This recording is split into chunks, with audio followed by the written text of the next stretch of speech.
वो स्त्री जिसे देवताओं ने अपने तेज से उत्पन्न किया है, वो कहाँ रहती है? जाओ और जाकर उस स्त्री की जीवन लीला समाप्त कर दो।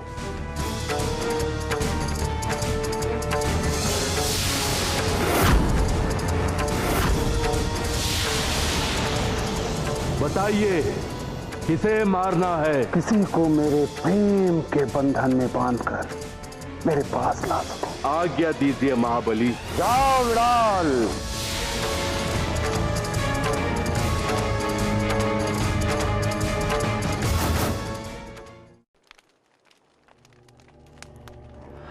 कहां रह गया विडाल?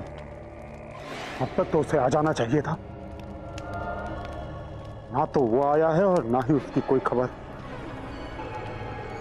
आश्चर्य है, ना जाने क्या हुआ है वहां कि सबके सब कहीं माते की कही हुई बात सत्य तो नहीं? वो बहू नहीं, छलावा है, मृत्यु का फांस है जिसे तुम स्वयं अपनी गर्दन में डालने जा रहे हो। नहीं नहीं, मां की कही हुई बात सत्य नहीं हो सकती। हाँ, उनकी बुरी दृष्टि अवश्य सत्य हुई, तभी विडाल को आने में इतना विलंब हो रहा है।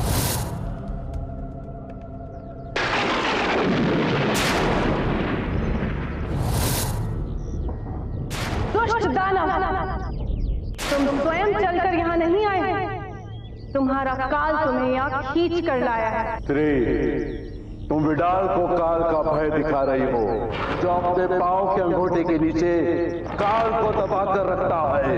अहंकार अंत का सूचक होता है, लेकिन फिर मैं तुम्हें एक आखिरी अवसर दे दूं। अगर तुम जीवित रहना चाहते हो तो जाओ, अपने स्वामी को संदेश दो। अगर वो अपने आप को एक बहादुर योद्धा कहता है तो स्वयं मेरे सामने आए। समझ गया मैं तुम्हारा सुर ऊंचा करने का कारण।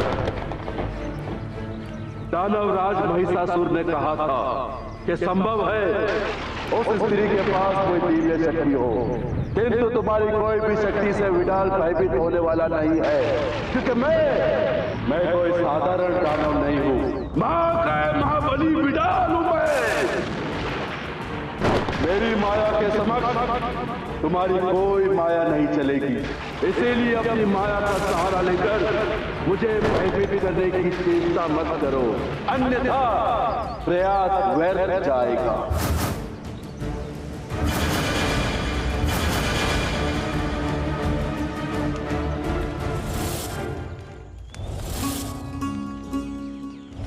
सुंदरी, ये साध्वी वेश तुम पर शोभा नहीं देते, इन्हें बदल डालो, 16 श्रृंगार करो और बन जाओ मेरी पटरानी, महिषासुर की पटरानी। मैं तुम्हें अपने हृदय में बसाना चाहता हूं, अपनी जीवन संगिनी बनाना चाहता हूं। प्रियतमे, मेरा प्रणय निवेदन स्वीकार करो। रक्षा कीजिए महाराज, दानवराज बचाइए, रक्षा कीजिए।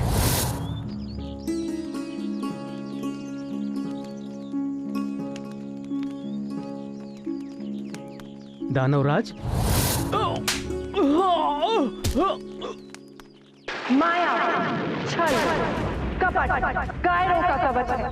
वीर और वीरांगनाएं इसका सहारा नहीं लेते। यदि तुम सच में वीरांगना हो तो बचो मेरी इस मायावी फांस से। बाण लेगा तुम्हें चारों ओर से, हिल भी नहीं पाओगी।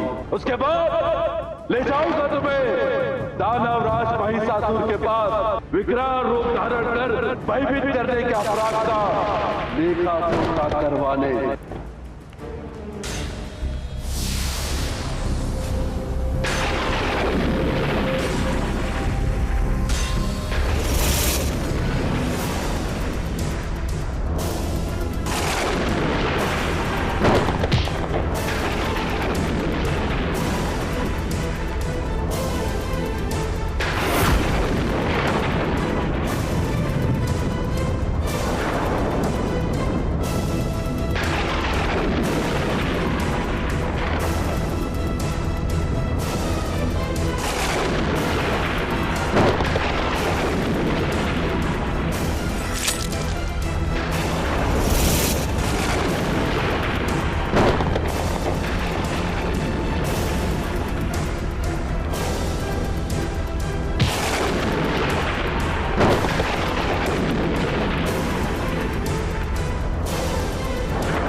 हमारे विडाल का वध कर दिया।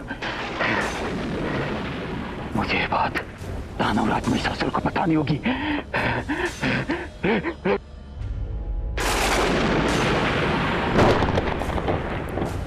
आओ ताम्र, मैं तुम्हारी प्रतीक्षा कर रहा था। कहो क्या समाचार लाए? क्या कर रहा था विडाल? क्या कर रही थी वो स्त्री? क्या हो रहा है वहां? शीघ्र बताओ मुझे। महाबली,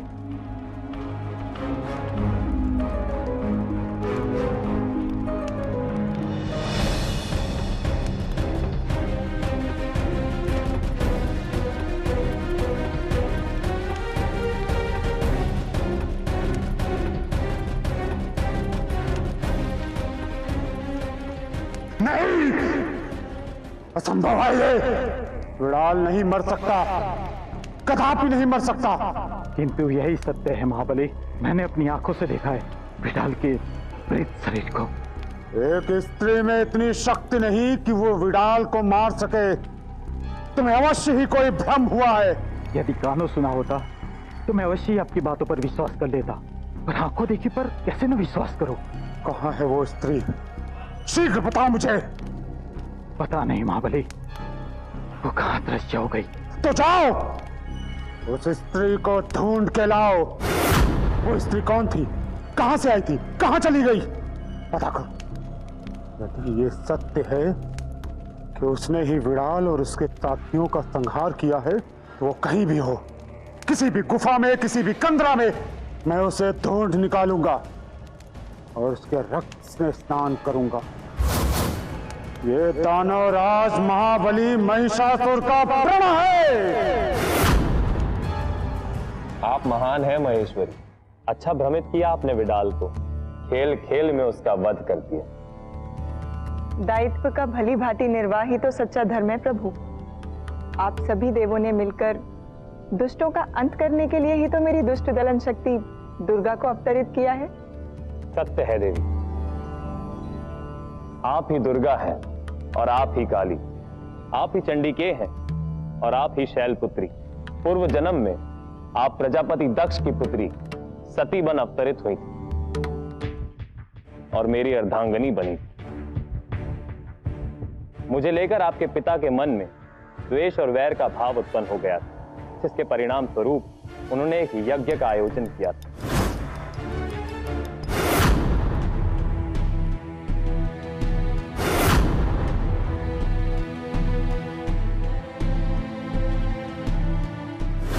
उस यज्ञ में सबको आमंत्रित किया, बस एक मुझे छोड़कर।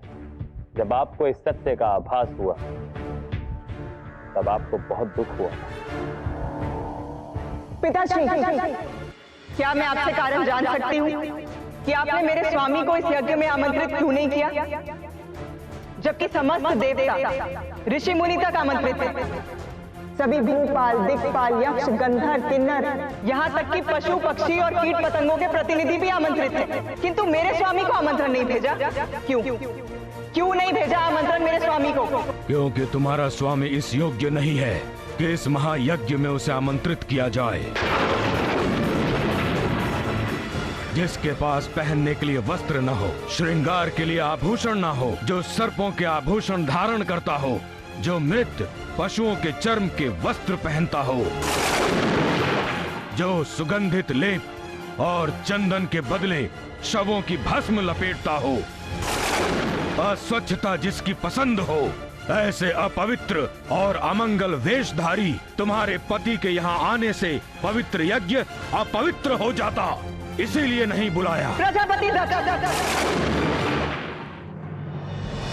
जिनके नाम मात्र से अपवित्र पवित्र हो जाता हो, जिनके स्मरण मात्र से अमंगल मंगल बन जाता हो, जो संसार को समस्त वैभव और ऐश्वर्य देते हैं किंतु अपने पास कुछ नहीं रखते, ऐसे महान त्यागी के लिए आपके मन में ऐसे विचार?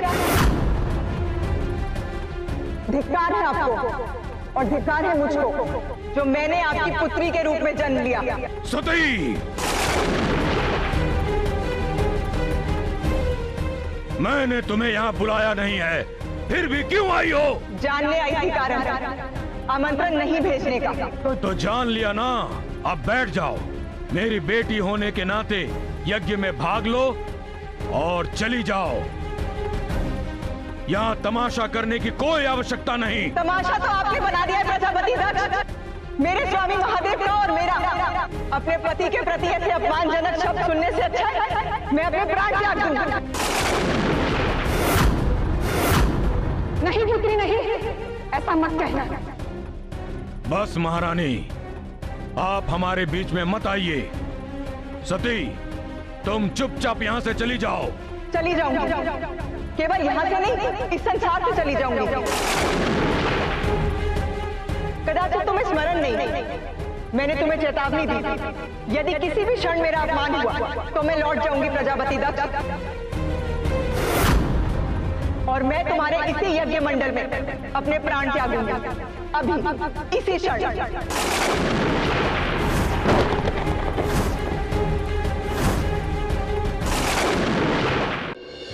और तब आप योगाग्नि के द्वारा उसी यज्ञ मंडप में अपने प्राण त्यागिए।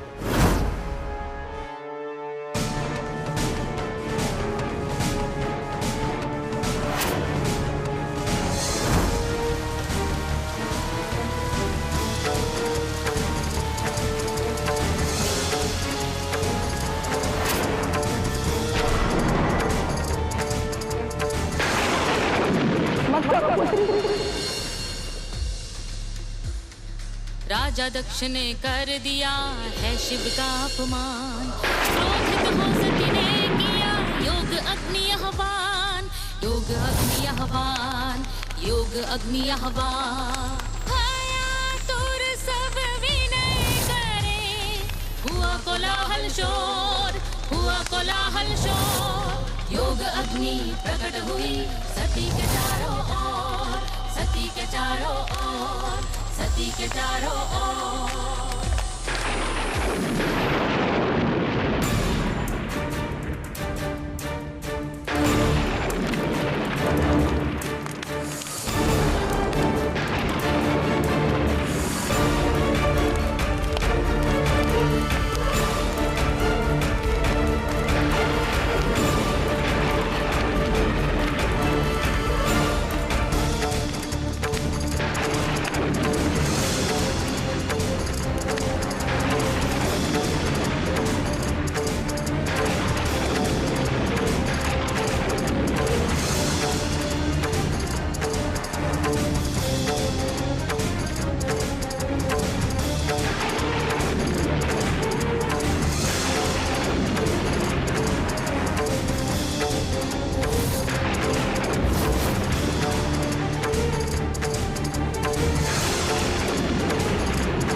क्रोध से उपजे वीरभद्र ने यज्ञ का विध्वंस कर दिया था,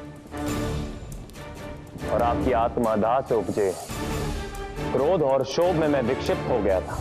आपकी मृतदेह को अपनी दोनों भुजाओं में उठाए युगों युगों तक भटकता रहा।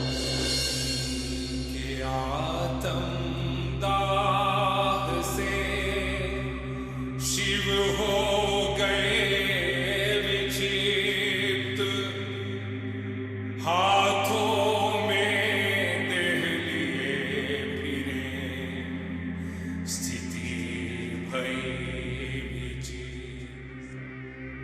समय बोध भूले हैं शिव, शोकाकुल संसार, सृष्टि सारी शुद्ध हुई, हुए प्रलय आसार।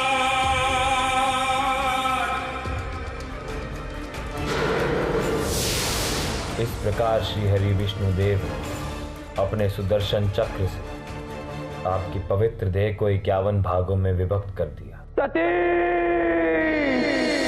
जहां जहां आपके पवित्र देह के भाग गिरे या आभूषण आदि गिरे, वहां वहां आप सदैव के लिए अपनी शक्ति रूप में स्थित हो गए। इस प्रकार संपूर्ण धरती पर 51 महाशक्ति पीठ स्थापित हुई।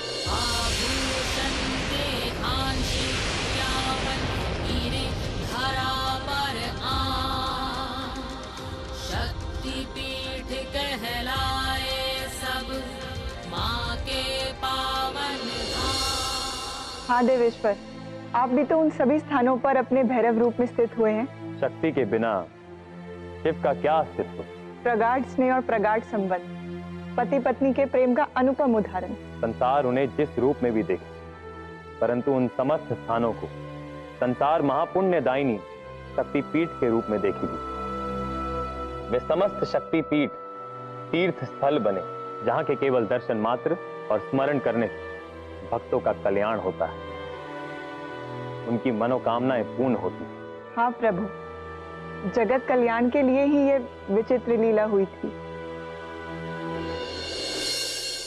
महाबली, मैंने आश्रम की उत्तर दिशा में दूर दूर तक पता लगाया, किंतु उस साध्वी की कहीं कोई जानकारी प्राप्त नहीं हुई। तो इसका अर्थ ये हुआ कि वो साध्वी उत्तर दिशा में नहीं गई। आपका विश्लेषण बिल्कुल सही है दानवराज। और तुम विरूपाक्ष, तुम्हारा क्या संदेश? दक्षिण दिशा में भी उसके होने के कोई संकेत अथवा कोई चिन्ह प्राप्त नहीं है महाराज। तुम सब बंद करो अपनी बकवास। तुम्हारे अनुसार वो दक्षिण दिशा में नहीं गई है। असलोमा का कहना है कि वो उत्तर दिशा में नहीं गई है। दुर्मुख और दुर्धुष्ट का कहना है ना वो पूर्व में गई और ना ही पश्चिम में उसके जाने के कोई चिन्ह मिले हैं। पूर्व, पश्चिम, उत्तर, दक्षिण चारों दिशाओं में वो साध्वी नहीं है। तो अंततः गई कहां? उसे धरती निकल गई या आसमान खा गया? नारायण नारायण। प्रणाम माते। प्रणाम प्रभु। माता, आपने दानव जैसे विडाल का तो वध कर दिया, किंतु महिषासुर के साथ अभी भी भयानक मायावी राक्षस हैं, जिनका अंत होना शेष है। किंतु अब यह कैसे होगा माते? क्या समस्या है उनके संहार में देवर्षि? समस्या ये है कि माता ने वो स्थान त्याग दिया है। उसको त्यागने का कारण है देवश्री, वो स्थान विडाल जैसे पापी अधर्मी के रक्त से अपवित्र हो गया था। इसीलिए मैं अपने दुर्गा लोक में स्थित हो गई। माता, आपकी बात सुनकर तो मुझे चिंता हो गई कि पृथ्वी लोक पर अधर्मी और पापियों का नाश कैसे होगा। परंतु मुझे तो कोई चिंता नहीं है। क्यों माता? क्योंकि आप जो है मेरे साथ। नारायण नारायण, मैं कुछ समझा नहीं माते। कहने का अर्थ है कि आप हैं ना उन असुरों को वहां भेजने के लिए। समझ गया माते, अब सब समझ गया। नारायण नारायण। उसने महाबली दानवराज को चुनौती दी है। जाओ, धरती, आकाश, पाताल तीनों लोकों में छान मारो और जहां भी वो हो उसे घसीटते हुए मेरे सम्मुख लेकर आओ। हम देंगे उसे उसकी दुष्टता का उचित दंड। नारायण ना ना ना ना ना ना। महाबली महिषासुर, इन सब स्थानों में तो उन्हें ढूंढने में आप अपना समय नष्ट करेंगे, क्योंकि ना तो वे आकाश में हैं और ना ही पाताल में और ना ही धरती के किसी भाग में। तो फिर कहाँ है वो? अपने लोक, दुर्गा लोक में। सत्यलोक के समीप है वो, वहीं है वो। उसका निवास स्थान बताने के लिए धन्यवाद देवर्षि, किंतु आप मुझे ये सब क्यों बता? आप तो उन धूर्त देवताओं के दल के। हाँ, दैत्यराज, मैं किसी दल का नहीं हूँ। मैं तो निष्पक्ष हूँ, निर्दलीय हूँ और सबके साथ हूँ। रही बात सच्चाई बताने की, तो वो मैंने आपको इसलिए बता दी कि आपका समय नष्ट ना हो। अन्यथा आप यहाँ वहाँ ढूंढते और वे आपको ना मिलती तो आप ऋषि मुनियों को सताते और ये कहते कि साध्वी को तुमने छुपाया है, और ऐसा करके आप अपने पाप का घड़ा भरते। नारायण नारायण।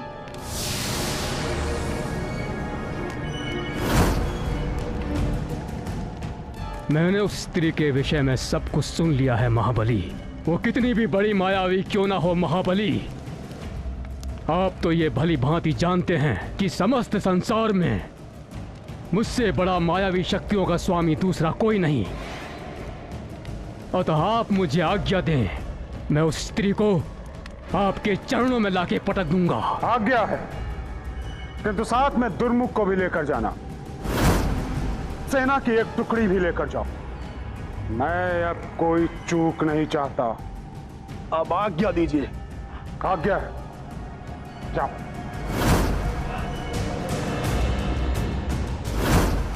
साध्वी,